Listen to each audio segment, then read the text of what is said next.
Good morning. This is the Thursday evening Cadillac chat. Bruce, our host, is on the road this evening and can't be here. And Texas Jim is with me. Hello, Texas. Good evening. And how are you this afternoon? All pretty fair, all considered. Yeah, that's wonderful. Well, uh, I'm going to go ahead and take. Why don't you chat for a few seconds while I go ahead and get the video started on the website? Okay, that'll work. I don't know what we're really going to discuss tonight, but I'll fill in for a few seconds while you push buttons. Whatever we like. Okay, I'm going to hit enable HTML and do it. That should do it. We're live. Very good. Yeah. All it takes is a hard head and a lot of time at a computer to really figure out these few simple steps to make things happen. I'm not the Cadillac scholar that Bruce is, but what I lack in knowledge, I make up in enthusiasm, and Texas Jim makes up in just being interesting. Everything he discusses, everything he has, everything he says, I find utterly fascinating, and I'm sure most of you guys out there do too. Okay, Jim, has anything interesting happened lately with your 2006 DTS? Well, it just keeps on Cadillacing along just like it's supposed to. Haven't had any problems or any issues. Likes just a few hundred miles being to 140,000. Yeah. Well, once I discovered Caddy Info, I stopped having problems with my car. But I found Caddy Info because I had some maintenance issues that I wasn't aware of, that I gradually became aware of and solved partly with the help of Caddy Info and partly out of my own initiative and previously mentioned hard-headedness. So I envy you and being involved longer than I was. Have you given any thought to your next car? Yeah. What I want and what I really need is two different things. And on my fixed income, now that I'm retired, I really don't think I should do both of them. Mm-hmm. So I'm thinking about looking. 2011 was the last year they made the DTS. Oh, yeah. Okay, if I can find one within a reasonable amount of time, and if it was bought, late in the year in 2011, or even if it was bought in 2012, but they quit making them in 2011, it'll still be under warranty. Then I can add, another 5 years or 6 years of GMPP warranty to it, and be covered till I'm 76 years old. Well, that's basically what I did. I got 2011, well, thanks to you and Bruce, and got an extended warranty, primarily to satisfy my wife. I'm one of these guys who prefers to self-insure, but I got a wife, so yeah, I do too. It's not that expensive, and I plan to take good care of it, so it shouldn't really matter. And like your 2006 DTS, it's proved to be quite a brick. The only thing I've done since I've gotten it is change the tires. I have had some problems with the air dams in the front hitting the things in the parking lots, and I had some people try to make that into a big deal, but I decided to ignore it, and that seems to be the proper approach. I'm not going to go into detail on that, but I love the car. I love what it is, and I really love well, I'm a sports car guy, and the handling is just truly magnificent on this car. Yeah, I've driven several of them, and I really, really like them. Yeah. What I considered for a long time, and it's still in my mind. It's not completely beyond the realm of possibility. especially if I ran across a really good deal, is a CTSV wagon. Because by my wife being disabled, I carry a wheelchair everywhere I go. Yeah. And, little small cars and coupes and, most of them kind of cars don't suit what I need a car to do. Bruce is here. Hey, guys. Yeah, he made it. Good. Yeah, sorry, my light. Oh, you're at home? Yeah, I just got here. Oh, fantastic. Well, we were just talking about his next car and what he was thinking about. Why don't we go ahead and pursue that, because I find it interesting, the thoughts of someone in his position. 2006, perfectly good Cadillac, loves it, but he's got some thoughts about the future. Okay, Jim? So, well, it's just that it's getting, it's 8 years old and 140,000 miles on it. And I don't want to be out any large outlays, such as, $2,500, $3,000 for a transmission, or, $4,000 or $5,000 for an engine. By the time I do both of that, that equals what the car's worth. Assuming I had to do that. And it might run 200,000 miles, I never have to do either one. Because I have been relatively diligent about changing fluids and,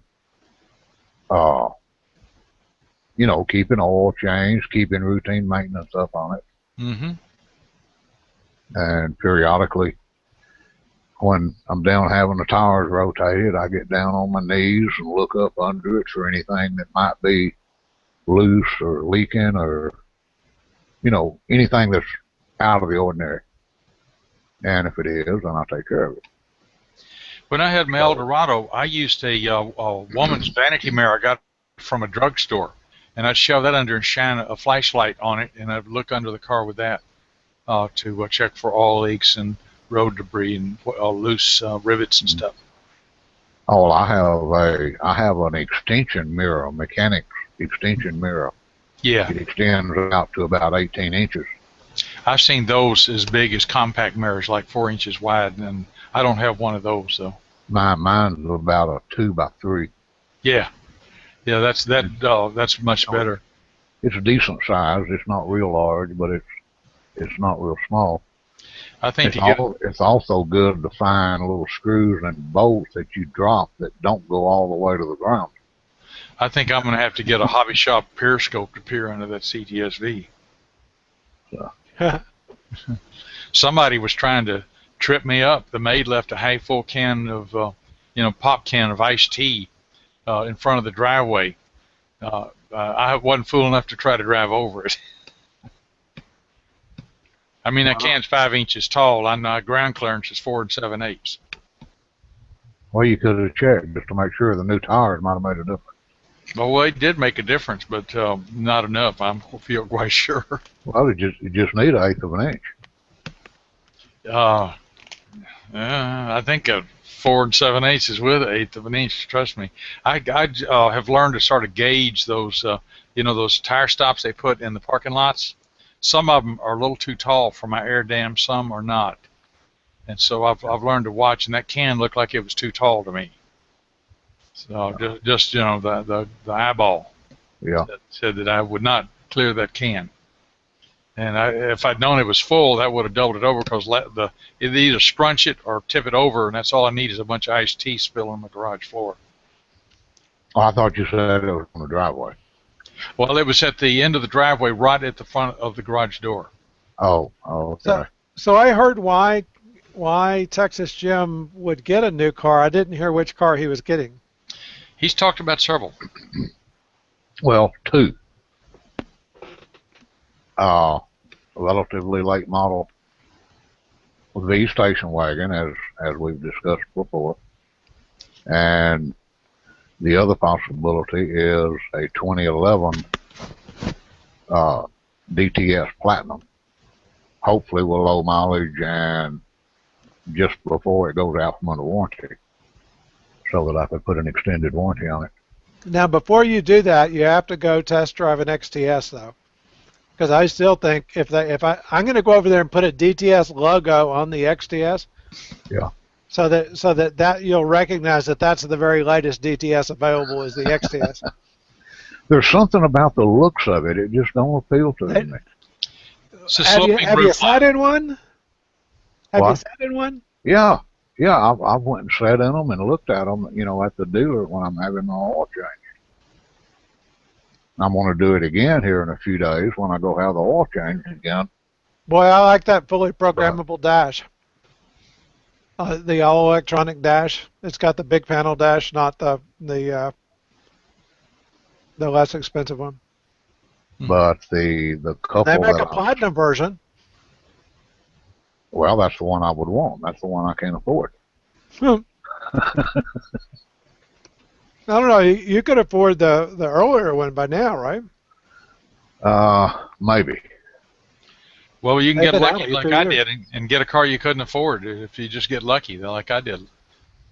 Just find somebody that's selling it cheap. But the XTS has been out a couple of years, so I would think that you could find an XTS Platinum. Yeah.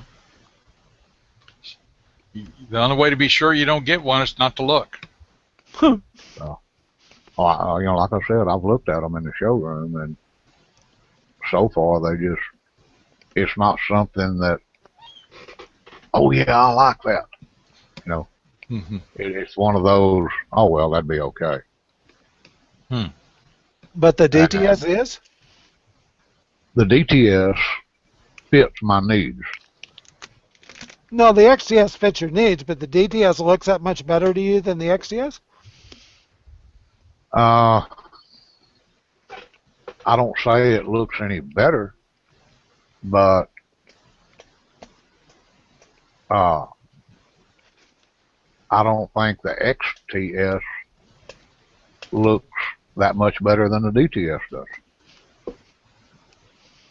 Like I said, there's just something about the overall design, just the overall look of it that just don't particularly appeal to me. Every piece of equipment in the XTS is upgraded over the DTS. I understand. The transmission is better. I understand all that logically.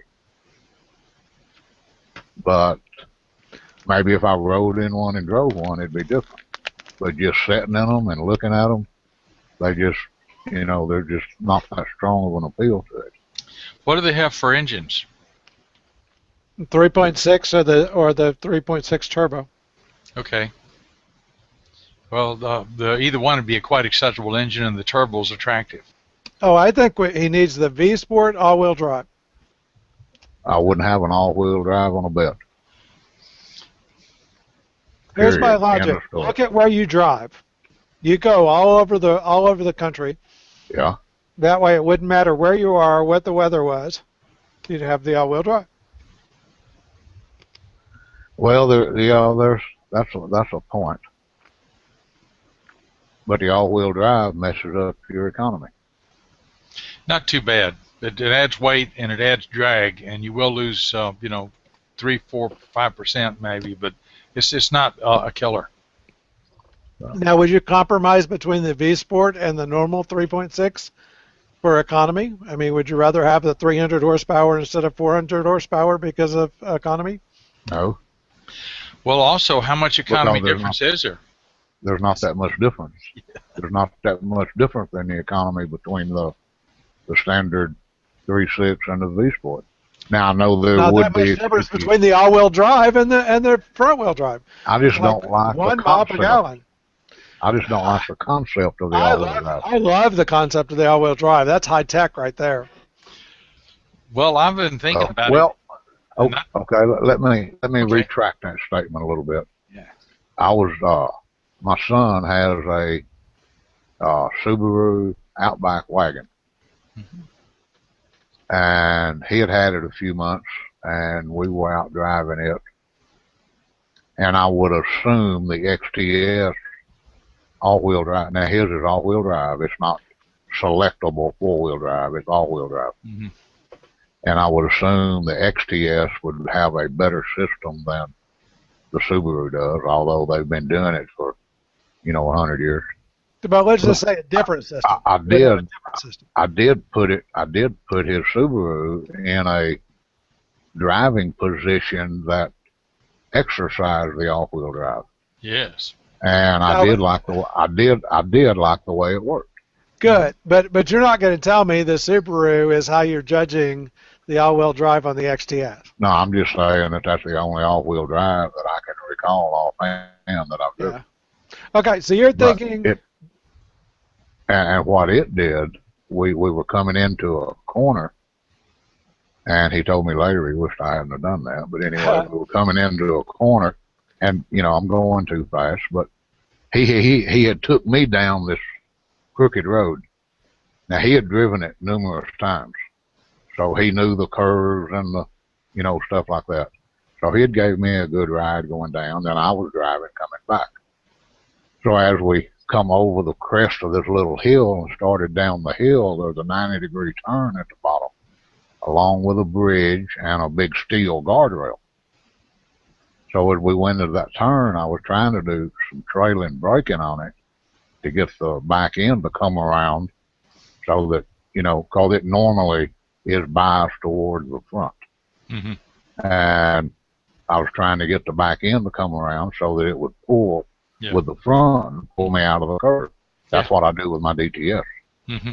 And but as we started sliding and I was accelerating, trying to come out of the curve, and it was sliding towards the guardrail, you could actually feel the bias shifting from the front. And you could hear your son yelling, "No!"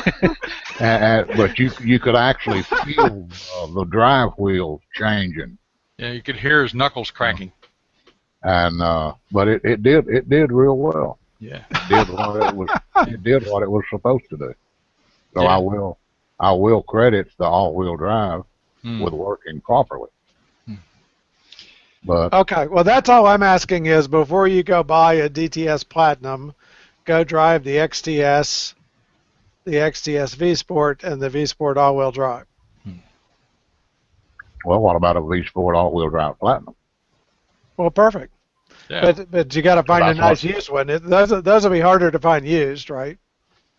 Because of the rarity, yeah. Get too specific about any model, and particularly with options like that and that are rare, and you're sure going to find a smaller subset, but it's still a reasonable seller, and they're going to be out there. So we're really just talking time. If you're going to be looking for 2 weeks or 3 weeks, what's the difference? So now's the time to start looking. Yeah, or whenever you want, are ready to move, so start looking, and recognize that it could take anywhere from a day to 3 months. Now, if I change my mind and decide to start looking for for an XTS, preferably a V Sport Platinum, then I'll probably have to wait another year till it comes down a little more, because I have a price range that I can afford, or that I feel that I can afford. Now, if my silver would go up, that would make it a lot easier. So. The Murchison brothers tried to corner the silver market in, what was it, 76? And they didn't quite make it. And they ended up getting dinged. They were quoted as saying in the Houston Chronicle later, $50 billion isn't what it used to be. Well, the Hunt brothers over in Dallas was in on that, too. Yeah, I think it was the Hunt brothers. It wasn't the Murchisons, it was the Hunts. Yeah. Didn't work out for them. And the reason I knew about it is because I was involved in Navy work that involved seawater batteries, which are invariably silver-based. Right. And even back then they were talking about design to cost for life cycle, and that really blew our cost figures in the weeds. Nobody was happy. Yeah, my uncle and aunt had a whole bunch. I mean, they'd been collecting them for years, just not with any thought of making a lot of money off of them, but just because. But back then, it was easy to find, the 90%, quarters and half dollars and, you could still get silver dollars. Mm-hmm. That was real silver. Yeah. You know, that wasn't mostly copper. Mm-hmm. And they had a big old pickle jar. You know, the big tall pickle jar that's about a foot tall. Yeah. They had one of those. 5-inch lid. Yeah, they had one of those completely full of silver coins, Mm-hmm. and another one about a third full. And they brought them to me because they didn't know where to sell them at. And I called around to see who was paying the most at the various, you know, coin dealers and, you know, silver and gold buyers and people like that. Mm-hmm. And they got really lucky. They sold them all. I went and sold them all and got their money for them. 3 days before the prices took a nosedive. Oh, geez. And they never did recover back to that point, obviously. Yeah. So there was a silver bubble, and they caught it at the peak. Wonderful. Yeah, they hit it just exactly at the peak. Mm-hmm. Yeah. Well, I got off on other things when that project was still going, and I didn't follow the silver bubble. I forget what I was doing at the time. I think I was looking at robust communication links for oil field equipment that would reliably set off a blowout preventer in a field full of snapping shrimp in breeding season. Yeah. If you don't know what snapping shrimp are, they're little tiny brine shrimp that click their shells, and when 3 billion of them do it within a quarter acre, you know, when you have like 400 per square meter, not in a column of water going, you know,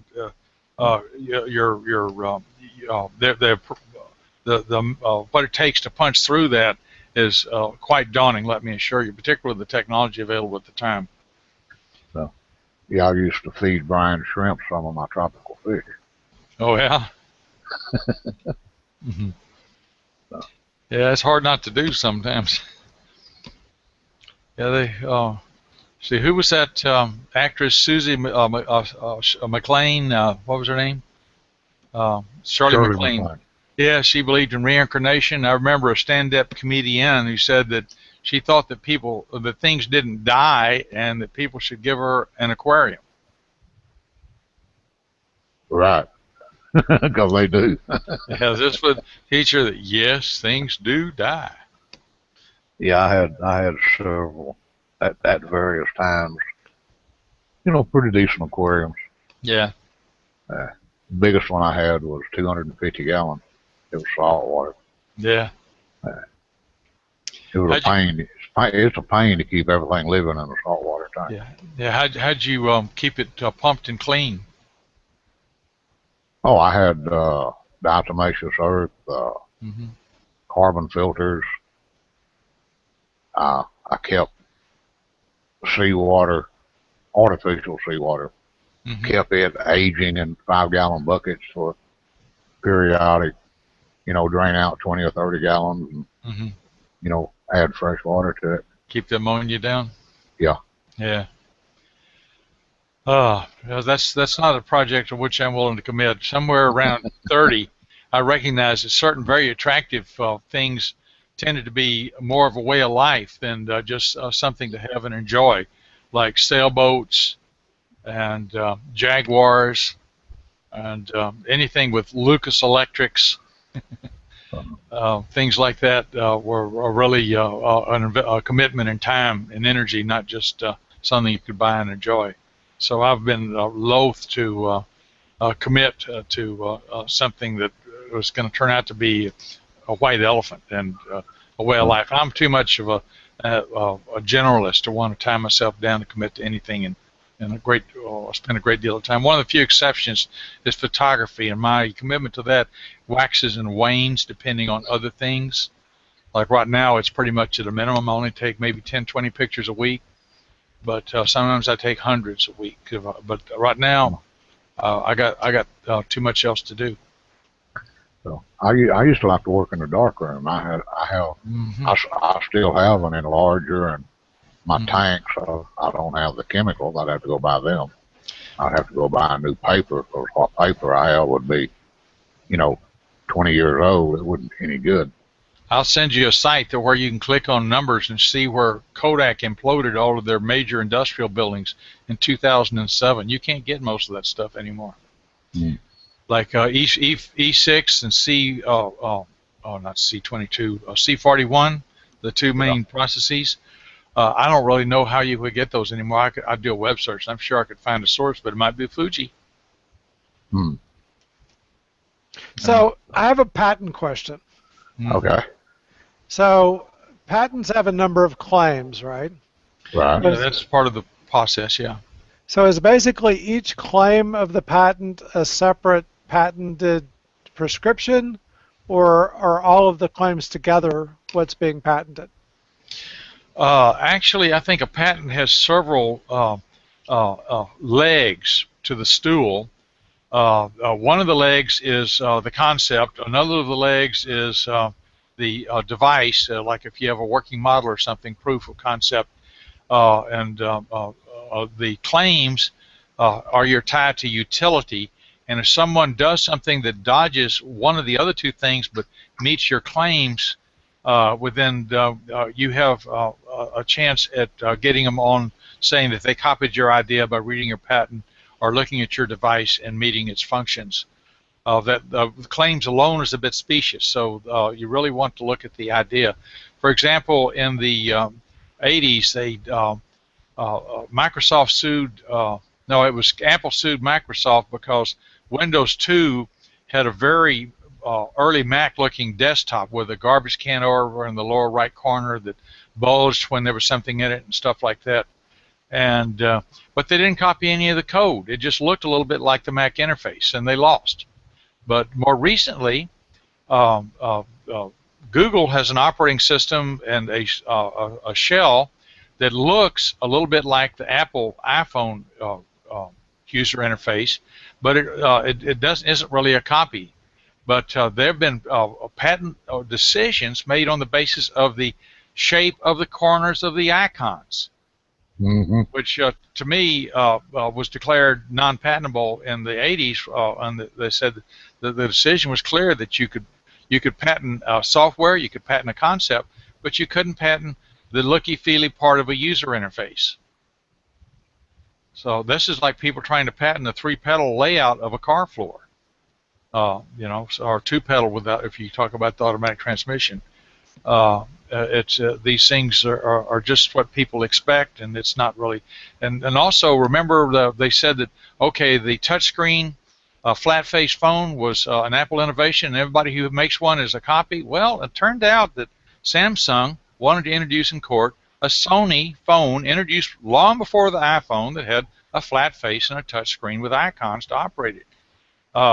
It was unfortunately the courtroom was about 50 miles from the Apple headquarters. I don't know if that had anything to do with it, but somehow or another they declared that not inadmissible. I've had my doubts about. I mean, I'm an made in America man as much as the next man, but on the other hand, I was. Well, I'm not going to do an ethnic joke. Well, but I guess my specific question was about independent claims and dependent claims. So, for example, when a patent has a dozen different claims, one independent claim and then 11 dependent claims. So I think the claims clarify what the device can do for you, and it's the link between the technical part of the patent and the application world. So and is it better? Yeah. But are each claim on a patent actionable? Yes. Or are all the claims together describe the item? I think they're separable. Each claim, they can be taken together or separately. So, but if your independent claim on which all the other dependent claims are based was actually descriptive of prior art, then does that put all the dependent claims on shaky ground? Yes. Or why would you do that? Well, if you're just finding a hierarchical tree of claims, yeah, if you pick a node on a tree and weaken it, you weaken all of its descendants on the tree. Patents often say a bar at the bottom in order to have a lower third identification during a hangout. Mm-hmm. And then the next clause will say the bar is described in clause 1, but with the ability to put your name on it. And the next clause will say the bar is described in claim 1, but also with the ability to put your car, year, and make and model on it, Mm-hmm. and so on. Yeah. And so, but then if you said, well, this whole lower third thing's already been done, Mm-hmm. so how valuable and restrictive can it be to say, well, yeah, it's a lower third with your name on it? Well, what are you protecting? That's the key question. If you're protecting the idea of having a banner at the bottom of the screen, this has been used in slides for 50 years. They call them takeaways, and in pictures they call them captions. And on TV they call it a lower third, right? CNN has this. Yeah, so it's just really another name and a variation in style, or the particular style, look, and feel can become a trademark type of thing. But So, I don't think you can patent a lower third as a concept because it's really just a caption. other than a lack of advice, though, why would the patent office grant someone a patent on something that was part of prior art? Well, if they deem anything in a patent, worthy of a patent, and give you a patent, that does not pass carte blanche on enforceability of everything in the patent. You still have to go out and defend the patent, and if people make a case that, well, this claim is about something that is prior art and isn't protected by this patent or isn't patentable in itself, well, then they have a chance to win in a court. Now that comes up to another very practical point. The value of a patent depends in large extent on how many lawyers you hire and how good they are. Yes. Now, one of the things I am familiar with is that a patent doesn't grant you the right to produce something. In other words, a patent only grants you the right to prevent someone else from producing something. That your patent, if I patented the Windows operating system with my name written on it, yes, that's a new, unique invention in some ways, but I may not still have the right to produce the Windows operating system, which I don't.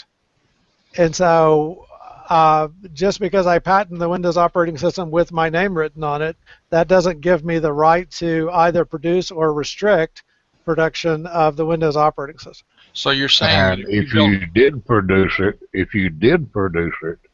then you would have to defend it that you have the right to produce it, and you would have to. And I'd lose, yeah. And I'd lose, yeah.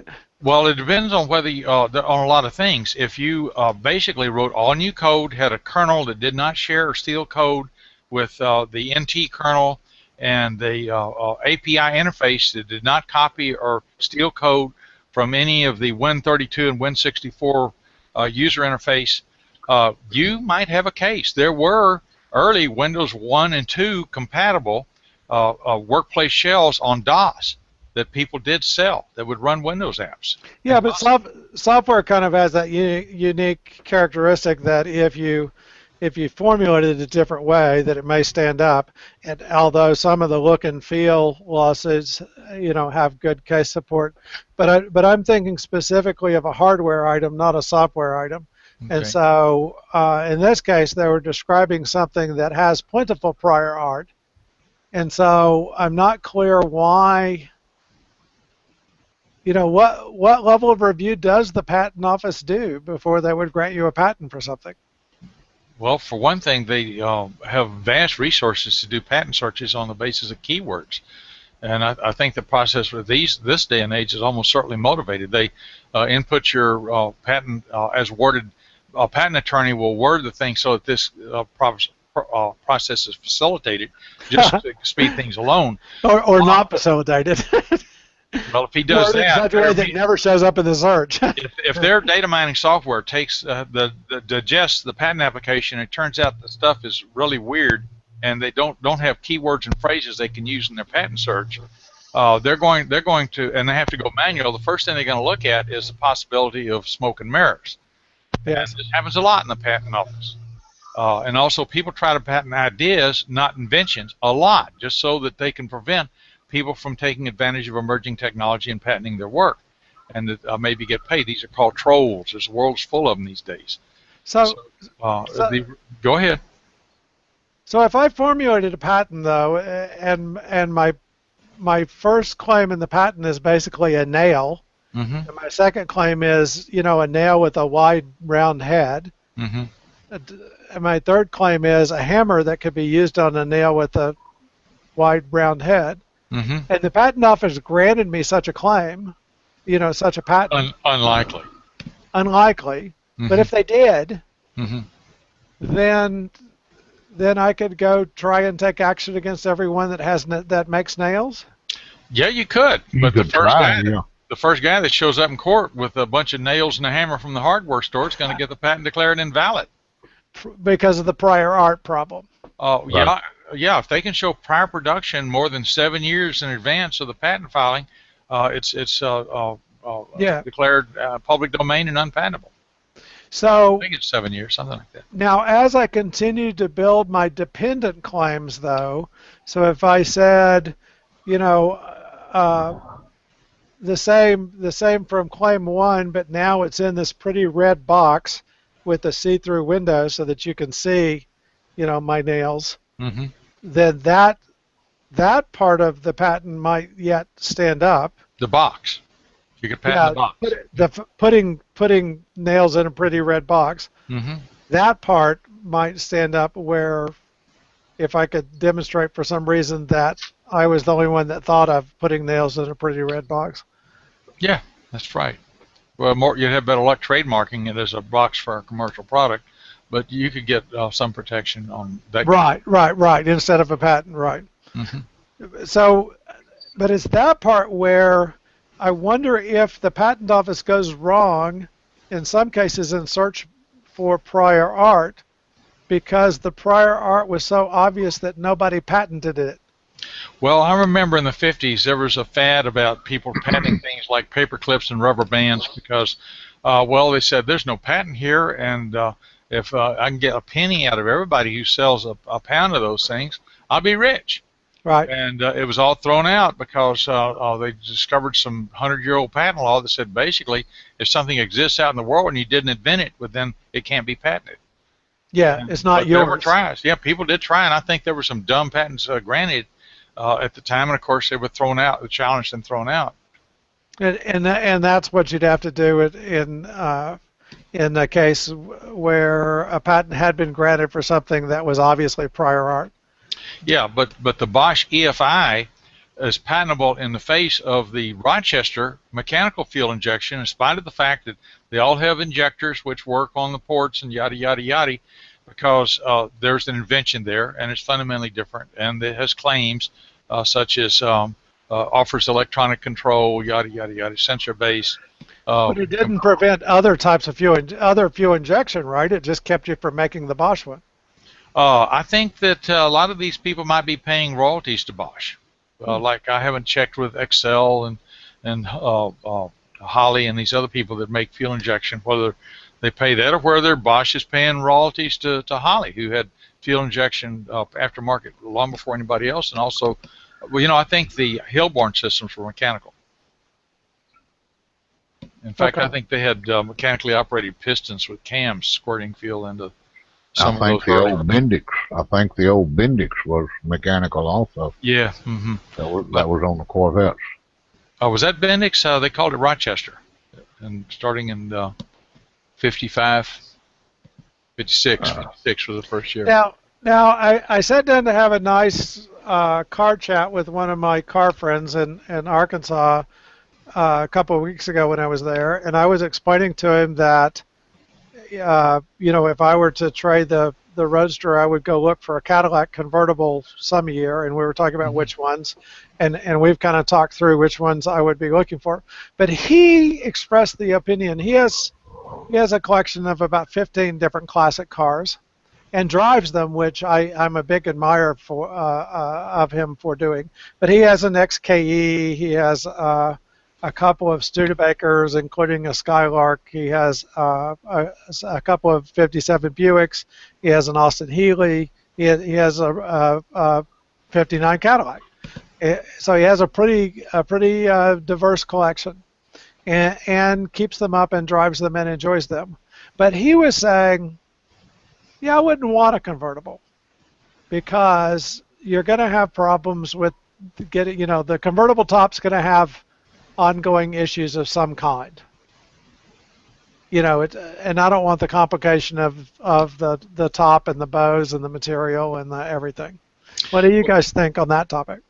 Well, I don't think that's really valid because I'm just going on our experience. We had a convertible for a number of years. One time, it was I think a '91 Pontiac Sunbird we had for 7 or 8 years, and we found out that every 2 to 3 years you would need a new top, and it had a plastic rear window which would tend to get hard to see through, but that was a zip out and replaceable and fairly inexpensive.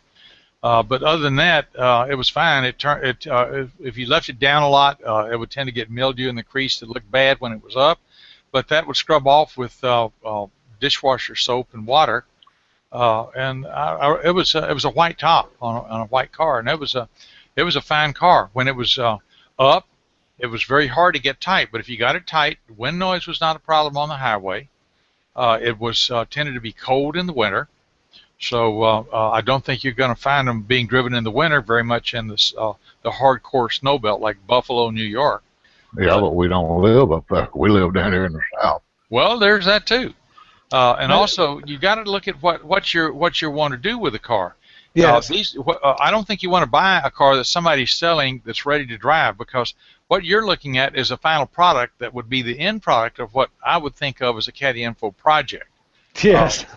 And so why go ahead and buy somebody else out so they can go do what we want to do and share with the Caddy Info forum members and readers? I would say let's get something that is a barn find that won't even roll without tires, has an engine that has to have the oil pan off just to be able to clean off the crankshaft. So get something that is all there, and it isn't going to take a mint, but it's going to take a lot of labor and be very interesting, yield lots of pictures, and when it's done, it will be a fine weekend car, and it'll be of interest because it'll be a historical object, such as a '64 four-door convertible with the suicide doors in the rear, or some silly example like that. That would be a beautiful thing, a big old DeVille. Well, but and so let's hear what Texas Jim has to say about whether convertibles are worth the maintenance or not. But that's one of the big appeals to me on the Duke SS100 is that it's such an open car that I enjoy that part of it. Yeah. For evening drives and that. But Texas Jim, what do you think? Convertibles worth the trouble? I had a '63 Ford convertible for 3 or 4 years. I had a '58 Chevrolet convertible. Wow. I had an XJE convertible. I had an Eldorado convertible. I had a '50 Ford convertible. And I've never experienced the problems that Cadillac Jim was talking about the, mildew on the top and, various problems with the top. And never in all of my convertible owning have I ever had to replace a top except on the '58 Chevrolet. And I'd had it about 6 months, and somebody come along with a big knife and cut holes in it. Yeah. But that's the only convertible top I ever had to replace. Now let me ask you a question. I did buy all these cars used, and they did have good tops on them when I bought them. When your top got cut, right before it got cut, had you done something to irritate your wife? No, but I had an idea who did it. Yeah, but that's not as funny as if your wife did it. Yeah. But there's an old expression, payback is hell. Yes. Mm-hmm. So you've had all these convertibles, and you would still I think your argument is yes, it's worth it. If they made a DTS convertible, that's what I'd be driving. There is a DTS convertible in the Craigslist lately. Yeah, it was over in Arlington. Yeah. But it was priced at about 3 times what it was worth. Yeah, but that's just because you hadn't talked to him yet. So. And it wasn't a performance model. It was basically a base model. I don't know why they would go to all that expense and trouble on a base model. Well, the frame stiffening required if you take the top off of a four-door sedan is rather daunting. I'm not sure. I would want to take a look at that car and drive it over a pothole before I had any thought about it. Well, in their recall frenzy, GM has finally apparently recalled. There was always kind of noise and rattling in the community about the rattle due to the isolator and the supercharger in the CTSV. Yeah. This isolator that's on the front of the supercharger, people complained because they would see some wear inside. It's kind of hard for me to describe, but they would see some wear inside a pin inside the isolator, and some users would eventually end up with a rattle that you could hear at idle from the isolator. And the solution for many people has been to replace that isolator with a solid aftermarket isolator. But some dealers, when you took your supercharger in, would actually replace the supercharger over this issue. Yeah, that's standard procedure. So apparently now GM has recalled all the superchargers. And so they'll do two things. One apparently is they'll replace your supercharger. And the other is they're giving it a 10-year, 100,000-mile warranty extension. Oh, I could live with that. On the supercharger? On the supercharger itself. Yep. Now, this is particularly interesting to me because one of the other details we know is that the newer versions of the Eaton superchargers are actually putting out a little more horsepower. And so if what they're replacing it with is the newer version, the 2012 and after supercharger, then it actually is dynoing better performance than the previous supercharger. Well, very good. Well, that's going to have to change like the Spark Advanced temperature compression. I mean, that's non-trivial. I love it. Yeah, it's the Eaton keeps improving the efficiency of their product, and I think that's what they've done is just improved the efficiency a bit. But that all seems like win to me. But so watching the mail, Jim, to see if you end up with a letter about your supercharger, and then I want to hear let's make that a whole article about getting a new supercharger and test before and after and so on. Okay, I'll alert my wife to watch for it in the mail. She tends to go out and go through stuff and throw stuff in the trash before I ever see it. Yeah, it's not a sales offer. This will have the red print on it. Well, she tends to throw out anything that looks like sales, and we've lost payment books and stuff like that way. Yeah. So I'll need to alert her. Checks, things like that. Yeah, I had seen that they had said cards. They were going to extend the warranty on the supercharger, and I was a little sad that no mention of the STSV, but they didn't have a rattle problem, did they? No, I assume that they have the same isolator, but I am not certain. They different engine. Different engine, and it's a different supercharger, so it may not have the same isolator. But the ZL1s and the CTSV coupes have all been recalled from 2011 to 2014. Well, I'll just give my dealer a call and ask them what they think about that.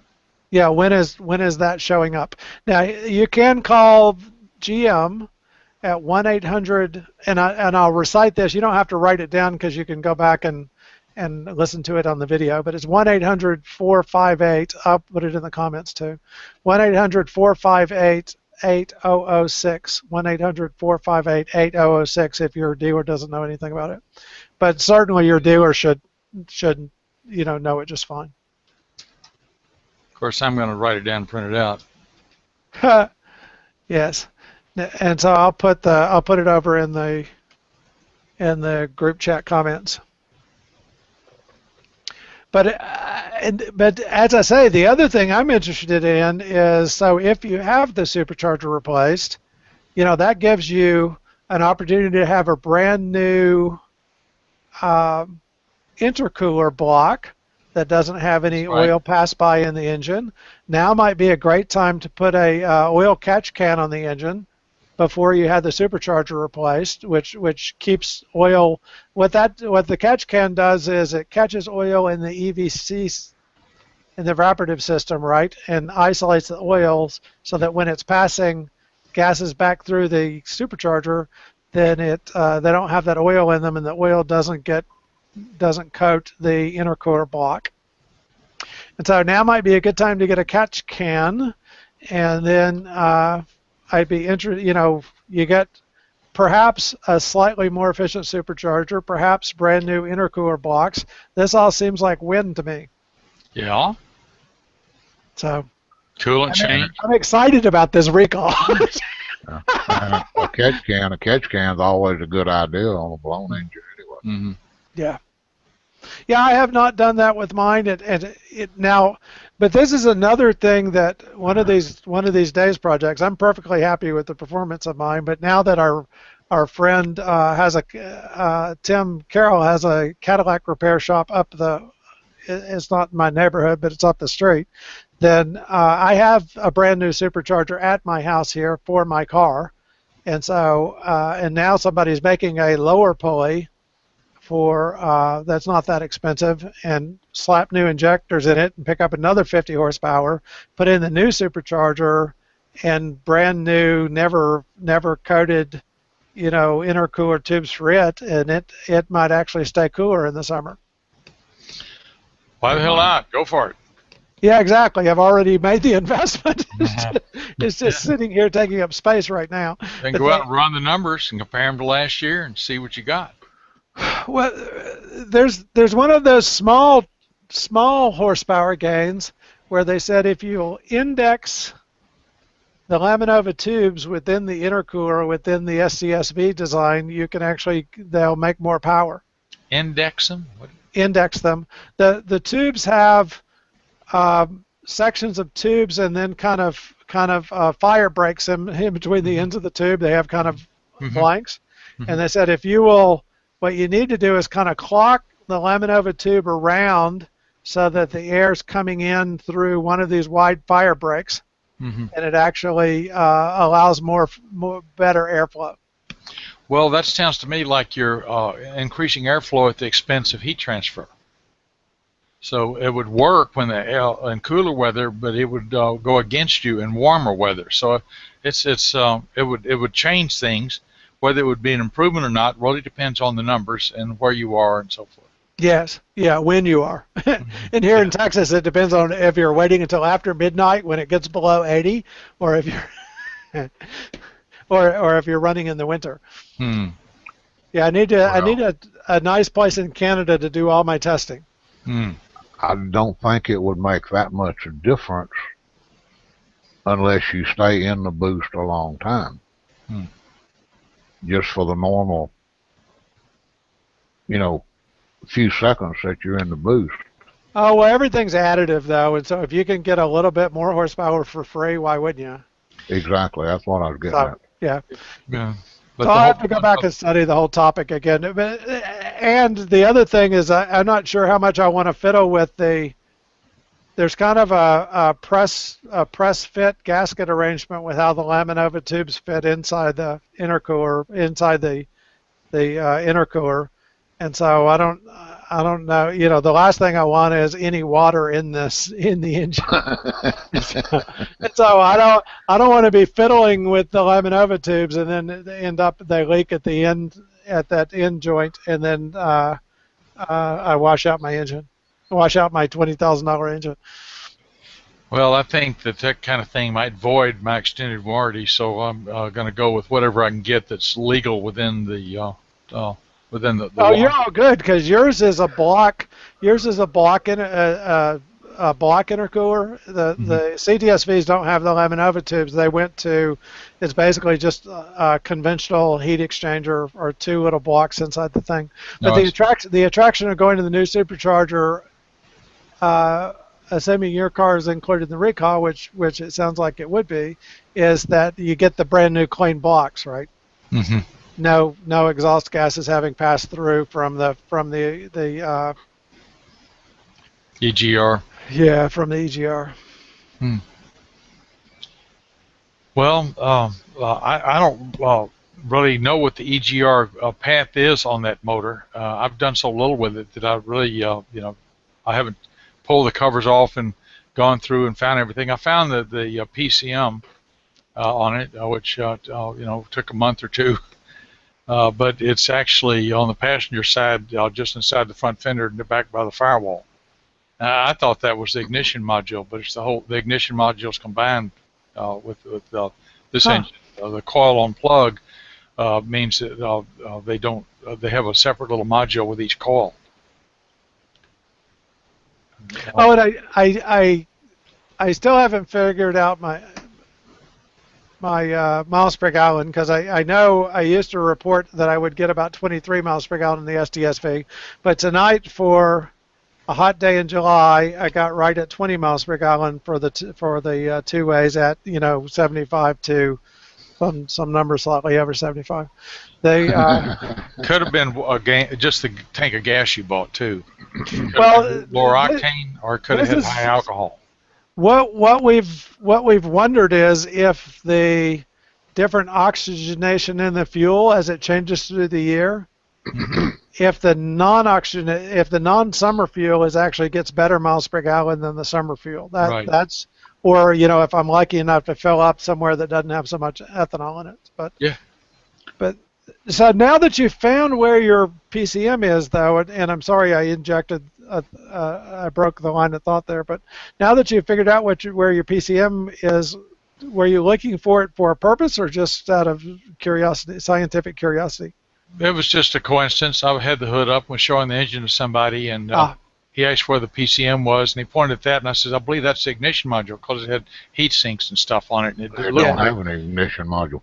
No. Well, they have little bitty ones on each plug, but that's about it, yeah. Yeah, that's it. I don't even know where the high voltage is generated, whether it's in the module or back at the PCM. It's generated right there in that little box on top of the plug. Okay. Coil on plug, yeah. Yeah.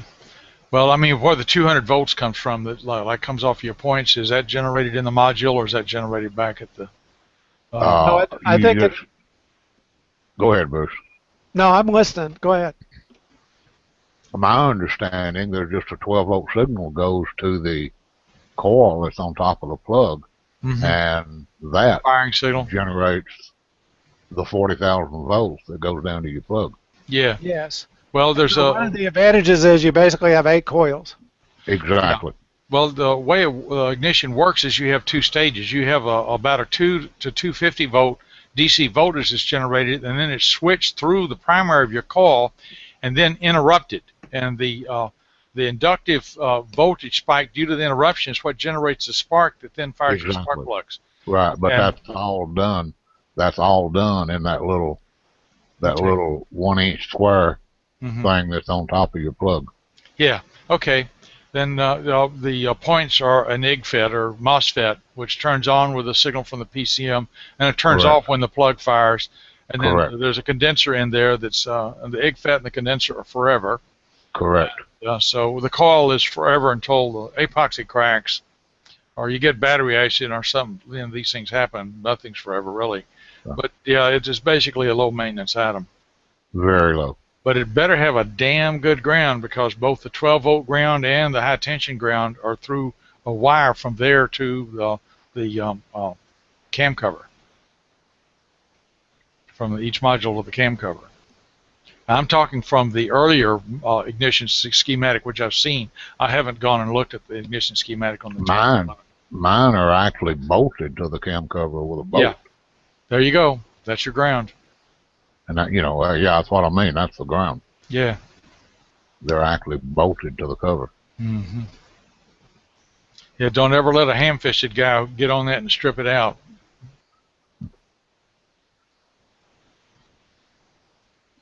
No. But yeah, my ECM is inside the airbox, right beside or right behind the driver's headlight. Yeah, that's where mine was. There's a big hole right there beside the driver's headlight Mm-hmm. and my air tube is connected to that. Yeah. ECM is inside the air tube, Mm-hmm. and then the air filter is between that and the Fuel injection. injectors, of course. Yeah, that's the way my Eldorado was. I think the North Stars were that way through '99. After that, it depended on the configuration. But yours is rear-wheel drive too, though, right? No, mine's front wheel drive. Oh, okay. I think all the front-wheel drives were that way. You can't even check the transmission fluid without taking that air tube out. I think you could get mine on the Eldorado, but I never bothered. The transmission just never needed anything. Yeah, I like to check them anyway. Yeah. But you can't do mine. I've done it a few times, but the only way to do it is take the airbox loose. Well, on my car, you had to take the airbox off to do just about anything. And getting it back on was a bear. You had to take the whole thing out and sit on it, which most mechanics wouldn't do, and they just leave it loose. And so my hobby was taking that thing out and sitting on it, closing it up, and putting it back in the car. I don't leave anything loose. Yeah, I don't believe in it. For one thing, it breaks the air seal for the airflow over the PCM. For another, it lets hot underhood air get into the air cleaner. Yeah. I've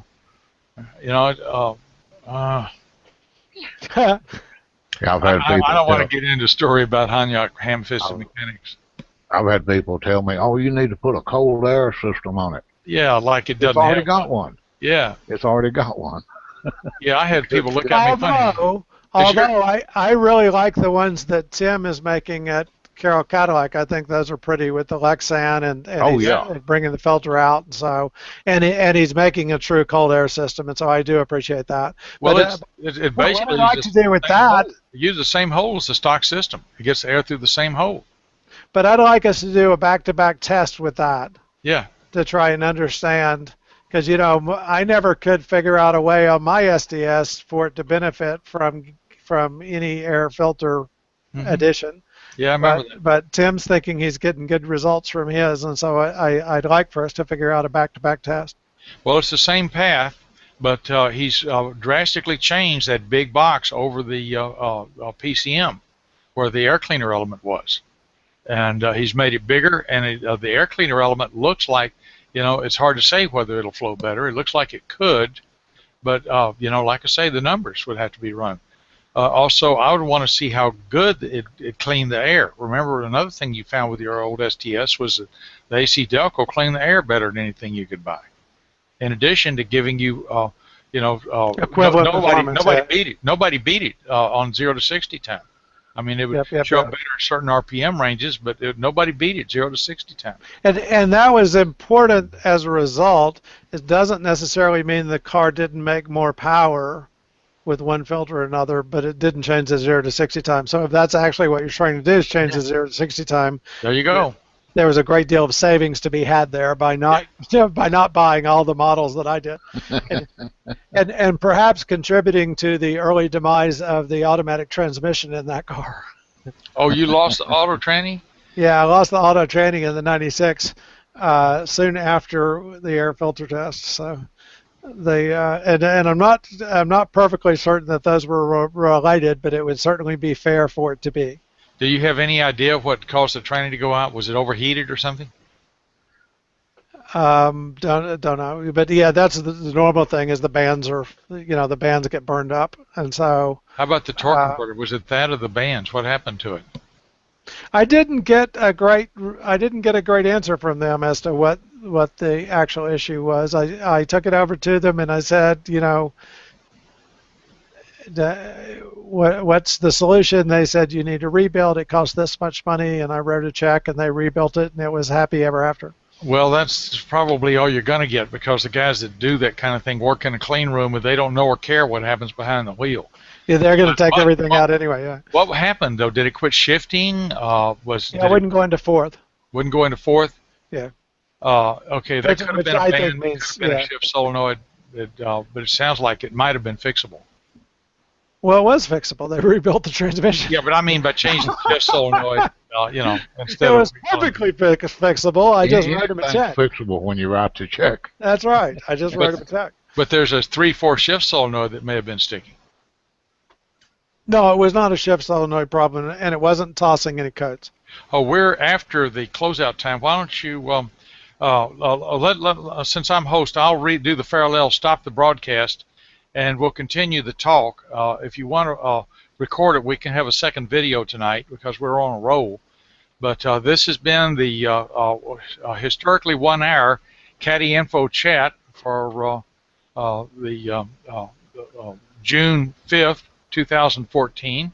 And all you have to do is find us on Caddy Info by doing a search on Caddy Info under Hangouts.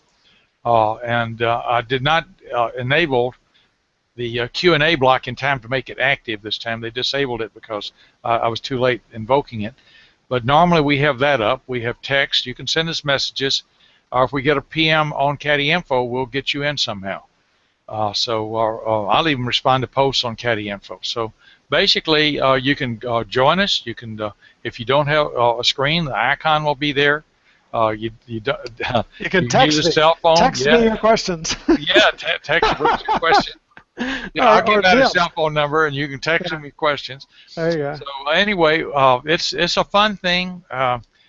We just are doing this for the benefit of Caddy Info members, and we enjoy it a lot. We'd love to because we enjoy talking. Yeah. Yeah, and we hope you enjoy some of the topics. You have a good life at our expense. We don't mind. So you have a good night, and I'm going to push the big red button now. Texas Jim, thank you for joining us and your interesting thoughts and ruminations on your new car. And Bruce, God help us, pardon me for usurping you as host, but you were 5 minutes late. No, thank you very much, and I apologize for being late. Well, here we go. We'll